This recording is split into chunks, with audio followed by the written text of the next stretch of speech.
상하수도 기술사 136회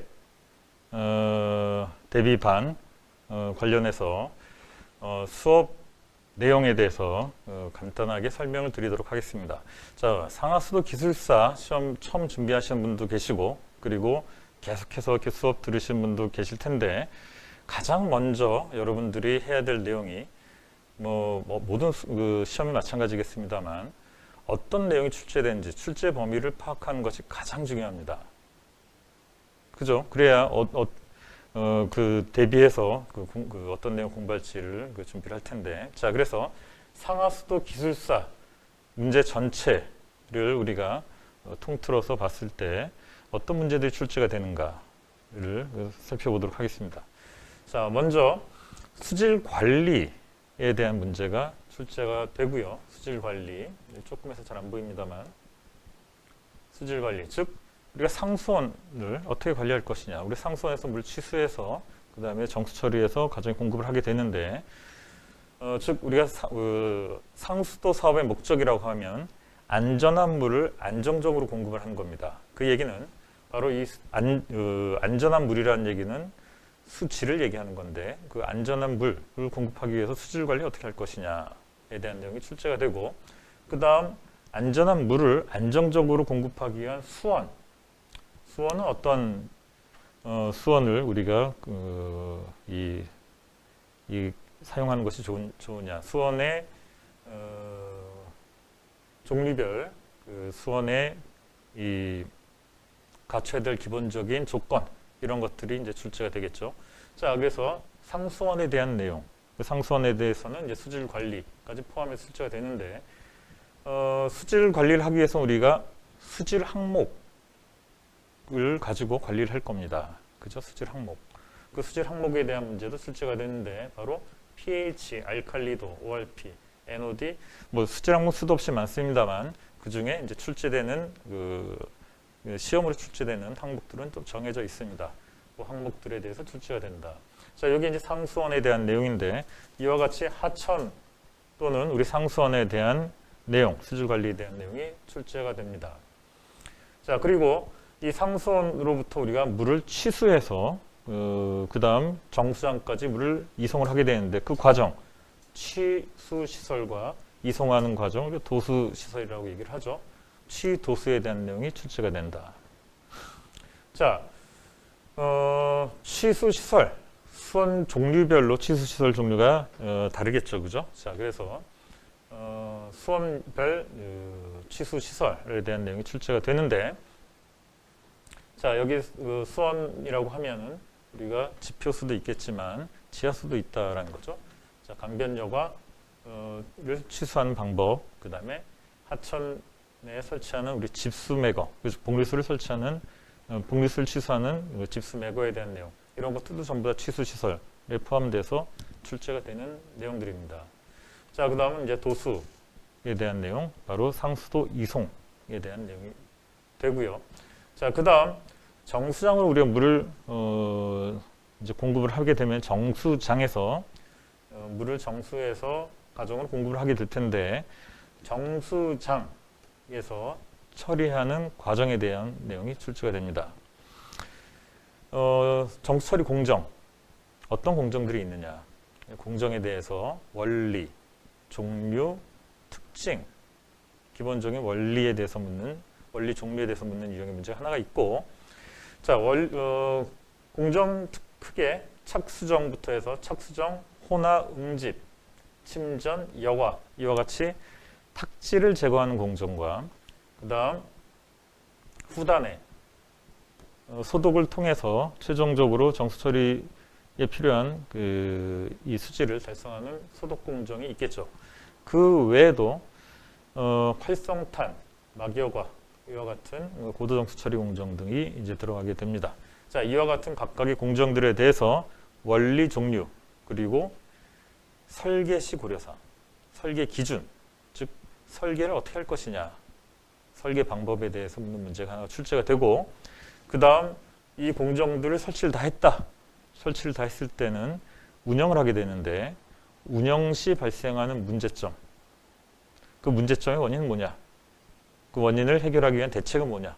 이와 같은 내용들이 출제가 됩니다. 즉 공정에 대해서 공정, 원리, 특징, 이 안에 뭐 종류 이런 것도 다 들어가겠고, 그리고 설계에 대한 내용, 설계 기준, 설계 시 고려사항, 그리고 운전 시 문제점, 원인, 대책. 자, 이와 같은 내용들이 출제가 된다. 자, 그 다음 안전한 물을 생산을 했습니다.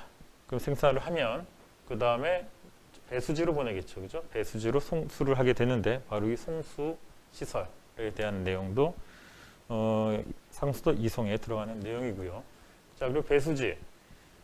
배수지를 거쳐서 우리 가정으로 이제 급수를 하게 되는데, 자, 이 배수 또는 급수, 배급수에 대한 내용, 이 바로 배수지 뭐 용량에 대한 내용, 그리고 배수시설 블록화에 대한 내용, 블록 시스템 구축에 대한 내용 등 이런 내용들이 출제가 됩니다. 자, 여기까지를 그래서 우리가 상수도라고 이제 볼 수가 있고요. 자, 앞쪽에 하천부터 쭉 해서 가정에 급수하는 과정까지를 우리가 상수도 내용으로 볼 수가 있습니다.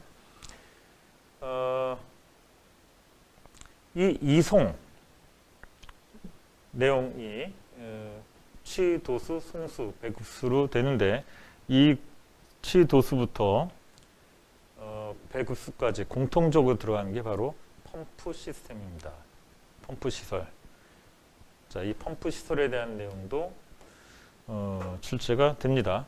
자, 여기까지가 상수도에 대한 내용이고, 자, 가정에서는 물을 사용했다라고 하면 물을 사용한 만큼 오수가 발생을 하겠죠. 그죠?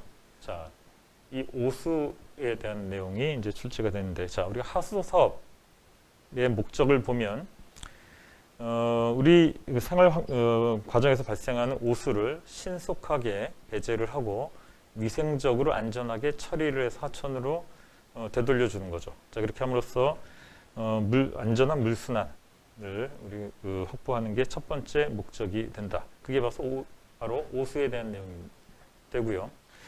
자, 그리고 하수도 사업의 또 하나의 목적은 빗물에 대한 내용이 있습니다. 자, 우수에 대해서 비가 오게 되면 발생하는 게 여러 가지가 있죠. 침수 피해가 발생하게 되고, 우수에 대한 내용 보면 침수 피해가 발생하게 되고, 그리고 빗물도 오염이 돼 있다라는 거죠. 노면에 있는 오염원들을 쓸어서 다시 하천으로 들어가기 때문에 이와 같은 오염원, 비점 오염원에 대한 내용들이 이제 여기에 해당이 되는 내용이다. 자, 오수 이송에 필요한 오수 이송, 자, 하수도 이송은 오수 이송에 대한 내용이 출제가 되고요. 그 다음 우수에 대한 우수 이송에 대한 내용이 출제가 되고, 또 오수와 우수를 합쳐서 이송을 하게 되는 경우가 있죠. 합리식 하수 광고에 대한 내용 등이 같이 출제가 된다. 자, 다음 하수 처리장으로 이와 같이 오수가 들어가게 됐다. 오수가 들어가게 되면 정수 처리와 마찬가지로 처리를 하게 되는데, 처리 공정, 주로 이제 생물학적 처리가 되죠. 생물학적 처리에 대한 내용, 그 다음에 물리화학적 처리에 대한 내용, 그리고 이 처리 과정에서 발생하는 슬러지, 이 슬러지 처리에 대한 내용, 이런 것들이 이제 하수 처리 공정에 들어가는 내용이다. 정수 처리와 마찬가지로 각각의 공정별 원리, 특징, 그리고 설계, 방법, 설계 시 고려사항, 설계 기준, 이런 것들이 출제가 되고, 자, 운전을 하는 과정에서 발생하는 문제점, 원인, 대책, 이와 같은 것들이 출제가 된다. 자, 그리고 처리한 물을 다시 이제 하천으로 이제 되돌려 보내겠죠. 자, 그러면 전체 내용을 보면 이게 다 결국은 이제 수단을 하게 된다라는 겁니다. 자, 그래서 여러분들이 전체 어떤 내용이 출제가 됐냐, 상수도, 하수도를 구분해서 이렇게 볼 수도 있지만 전체 하나로 이어져 있다, 연결이 돼 있다라는 것을 반드시 머릿속에 넣어서 이해를 해야 됩니다. 자, 우리가 기술사적 견지에서 답안을 작성을 하라라는 얘기를 많이 하는데, 자, 기술사적 견지에서의 답안이라는 얘기는 개별적으로 단순 암기해서 쓰는 답안이 아니라 이와 같이 상하수도 사업 전체를 보고 아울러서 답안을 작성할 수 있어야 된다라는 얘기인데, 자, 예를 들어서 보면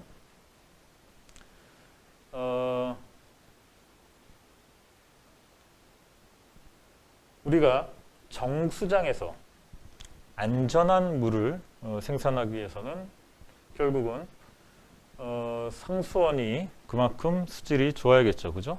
자, 그럼 수질이 좋아야 된다. 그럼 상수원의 오염은 뭐냐라는 거죠. 바로 빗물로 들어오는 비점 오염원, 그리고 오수가 하수 처리장에 처리돼서 들어가는 점오염원, 이런 것들도 있고, 그 다음 함리식 하수도에서 발생하는 CSO 또는 간이공공 하수 처리소에서 발생하는 처리수, 이런 것들이 오염원이 될 겁니다. 자, 그러면 이런 오염원들을 어떻게 줄일 것이냐, 어떻게 관리할 것이냐까지도 얘기가 가는 거죠, 그죠? 쭉 우리가 정수 처리부터 여기까지 설명할 수 있어야 된다. 좀 더 구체적으로 보면 우리가 정수 처리에서 여과지에 문제가 발생을 했다.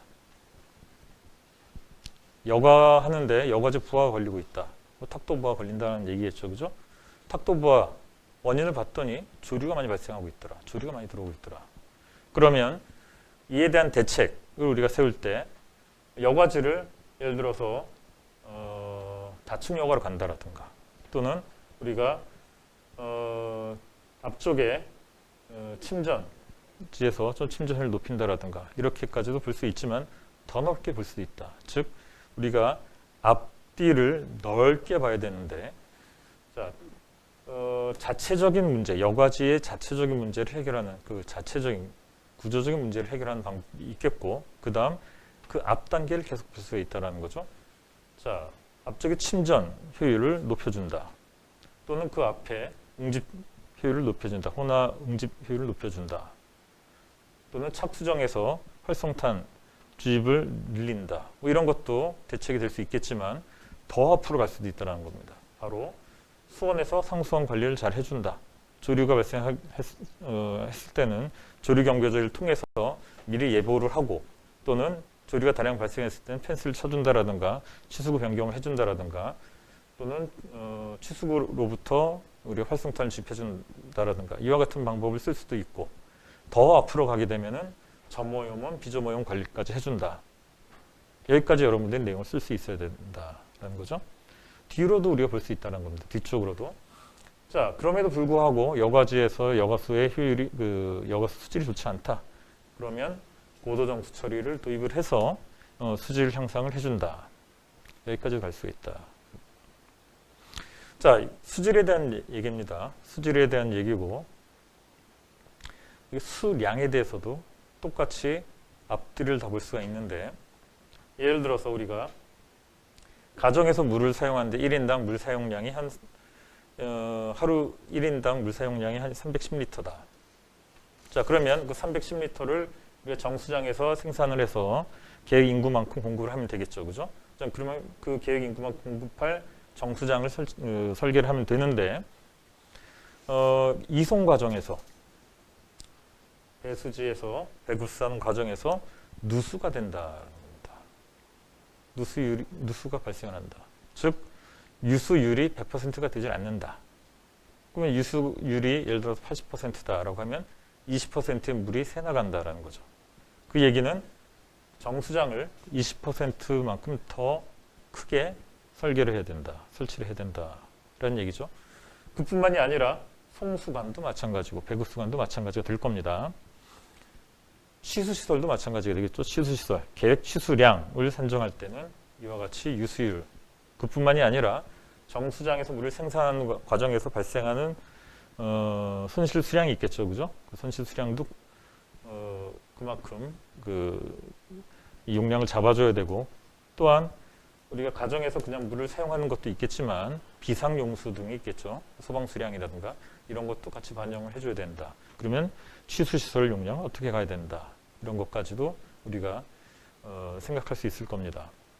자, 이와 같이 앞뒤를 연계해서 여러분들이 쓸 수 있도록 전체 내용을 보는데, 이 출제 분야 정리도 이걸로 이제 정리가 되어 있습니다만, 이 그림 하나로 여러분들이 출제 범위를 쭉 볼 수 있어야 된다. 자, 각 공정에 대한 내용이고 물론 요 외에도 계획 내용이 출제가 되죠. 상수도 계획은 그래서 전체에 어떻게 계획을 세울 것인가, 국가 수도 기본 계획이라든가 상수도 수요량을 산정한다라든가 물관리 일원화라든가 이런 내용들, 그 외의 정책들까지도 출제가 되고요. 하수도 마찬가지입니다. 하수도 계획으로 국가 하수도 종합계획 마스터 플랜부터 지자체가 수립하는 하수도 정비 기본 계획, 그리고 그 기본 계획 안에서 계획 우수량 어떻게 산정할 것인지, 계획 우수량 어떻게 산정할 것인지에 대한 내용, 그 외에도 뭐 유역 하수도 이런 것들까지도 출제가 된다. 자, 그래서 먼저 여러분들이 어디서 어떤 문제가 출제가 됐는지를 파악하는 게 우선이다라는 거죠. 상하수도 분야 범위가 넓어서 어디부터 공부할지를 몰라 하는 분들이 대부분입니다. 처음 공부하시는 분들은. 그래서 처음부터 보는 게 전부 다 pH부터 보죠. 그죠? pH만 한 20번, 30번 보다가 포기를 하는 분들이 상당히 많은데, 자, 그렇게 보다 보면은 끝도 없이 내용이 많아 보입니다. 그죠? pH 보는데 맨 뒤에 보니까 이거 감당이 안 되는데 이렇게 생각할 텐데 그렇게 하면 안 된다라는 거죠. 전체 내용이 어떻게 되고 범위가 어떻게 되고 그 안에 중요한 문제들이 어떤 것들이 있는지. 자, 그럼 그 중요한 문제들은 전체 우리 상하수 기술사 문제 출제 범위 안에서 어떤 위치를 차지하고 있는지, 어떤 지위에 있는지 이런 것들을 잘 파악을 해서 중요한 문제 위주로 보면 된다. 자, 그래서 그게 우선이고 그게 되고 난 다음에 그 다음에는 출제 빈도가 좀 떨어지는 문제들, 이런 것들은 그 다음에 이제 보는 거예요. pH는 그 다음에 보는 문제입니다. 그래서 그래서 상하수 기술사 범위가 넓고 이 광범위하다 생각을 하는데 절대 그렇지 않다라는 겁니다. 특히 다른 기술사와 다르게 이쪽 전문가가 아니어도 쉽게 딸 수 있는 자격증입니다. 쉽게는 아니지만 딸 수 있는 자격증입니다. 왜냐하면 상하수도 쪽에 종사하는 분도 상수도, 하수도를 다 한 사람은 없어요. 상수도 쪽이면 상수도, 하수도 쪽이면 하수도, 둘 다 한 사람은 그렇게 많지가 않습니다. 그 얘기는 둘 중에 하나는 어차피 공부해서 따는 시험입니다. 둘 중에 하나는 공부해서 따는 시험인데 그러면 둘 다 공부해서 따지 말라는 법은 없죠. 그죠? 자, 그래서 이 분야가 아닌 분들, 즉 시공 쪽에서 공부하다가 넘어오신 분들 또는 단지 쪽 하는 분들, 단지 쪽은 딱히 자격증이 없으니까, 그죠? 그쪽 하시는 분들도 많이 도전하고 따는 자격증이다라는 겁니다. 자, 전체 정리도 간단하게 살펴봤는데 이 내용을 위주로 해서 수업을 나갔는데 수업은 어떻게 나갔는지 간단하게 설명을 하겠습니다.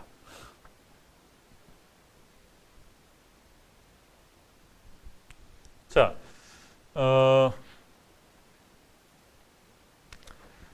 상하수도 기술사 수업은 크게 고급반,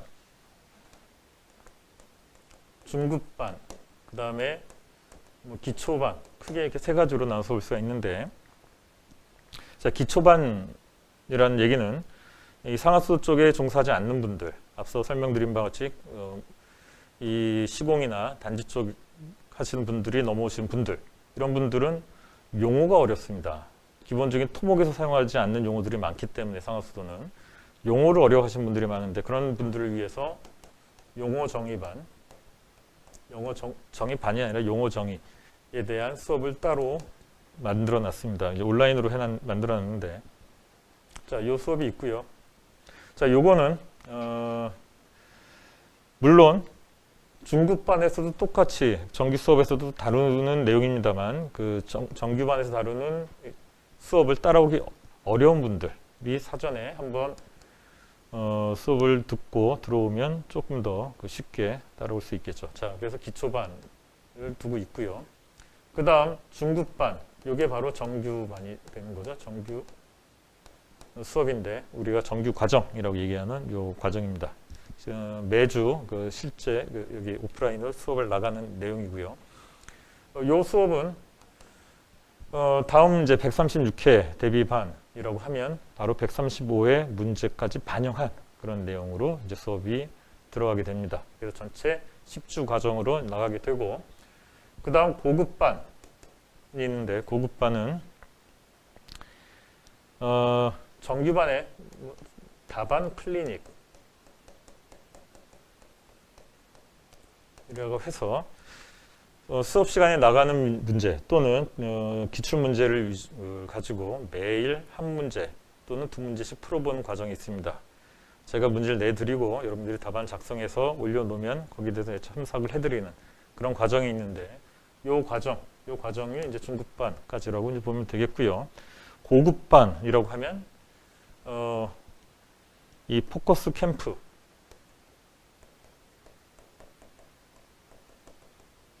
포커스 캠프에서 그동안 여러분들이 쭉 공부한 내용, 준비한 내용을 가지고 모의 시험을 보는 겁니다.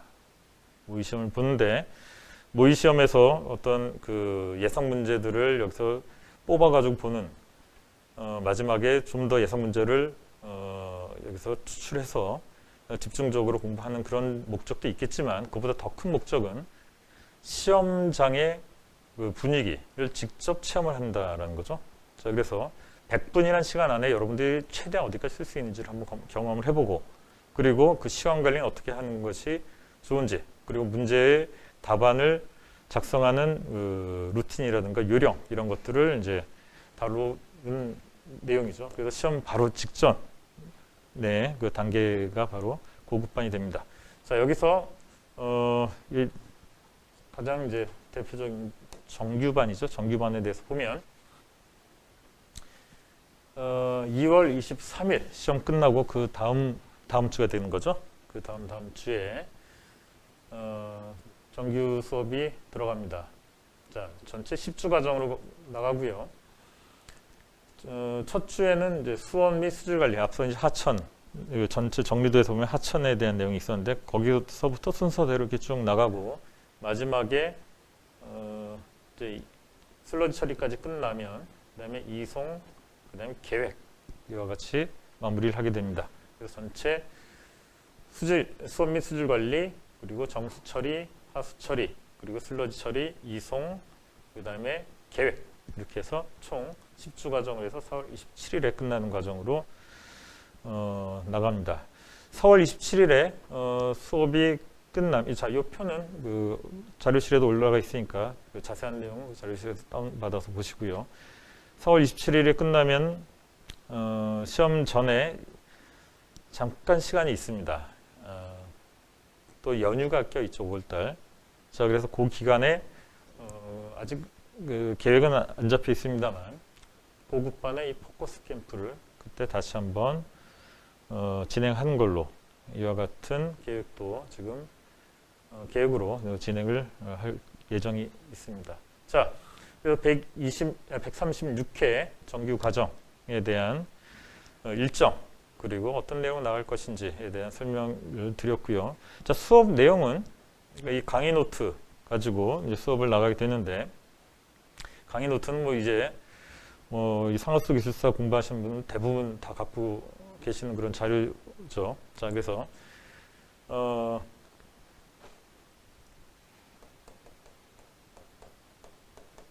자, 이 강의 노트로 나가게 됩니다.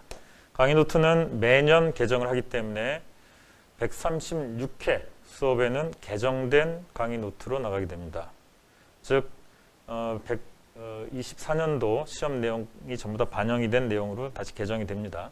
자, 개정된 내용이 새로 이제 나오게 되는데 개정판으로 강의를 나가게 되고요. 기존의 수업을 들으셨던 분들은 기존 강의 노트 그대로 사용해도 됩니다. 자료실에 그 개정된 내용들은 다 올려놨으니까 그거 다운받아가지고 같이 붙여가지고 보셔도 되고요. 뭐 하나 새로 구입하셔도 되고. 자, 그 강의 노트로 나가는데 이 강의 노트는 뭐 수업 시간에 자세히 설명을 드리겠습니다만 가장 출제 빈도가 높은 문제 그리고 출제 빈도는 높지 않아도 설명이 필요한 문제 위주로 구성을 했습니다. 그렇게 두껍지가 않죠, 그죠? 우리가 기사시험을 공부해도 이거보다 더 두꺼운 책을 봐야 되는데 기사시험보다도 얇은 책 하나로 상하수 기술사 전체 내용을 다룹니다. 그 안에 보면 기출문제에 대한 정리도 물론 돼 있고요, 그죠? 그리고 그동안의 기출문제에 대한 그 정리만이 아니라 어떤 기출문제에 출제됐는지 70회부터 쭉 뽑아놨습니다. 관련 기출 문제들을 뽑아놨는데 그 관련 기출 문제로부터 우리가 모범 답안을 어떻게 뽑아내는지에 대한 내용까지 이렇게 설명이 들어갑니다. 사실 그게 제일 중요한 내용이죠. 시중에 모범 답안이라는 거 해서 그 인터넷 등을 통해서 유료로 이렇게 도는 그런 답안들이 있는데 절대 모범 답안이 될 수가 없죠, 그죠? 왜냐하면 모범 답안은 계속해서 바뀌는 거고 매해 그 답안이 반영이 돼야 되기 때문에 그리고 이 시험은 상대평가다라는 거죠. 절대평가가 아니라 상대평가입니다. 절대평가의 형식을 띠고 있지만 상대평가다.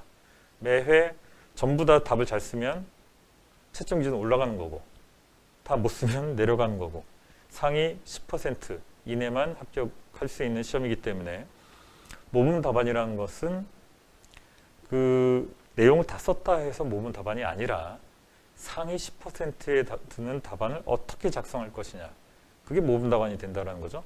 그 상위 10%에 드는 답안을 작성하는 요령 이런 것들도 전부 다 우리가 정기반 과정에서 다루게 될 겁니다. 자, 전반적인 내용 간단하게 안내를 드렸고요. 자세한 내용은 우리가 수업 들어가면서 살펴보도록 하겠습니다.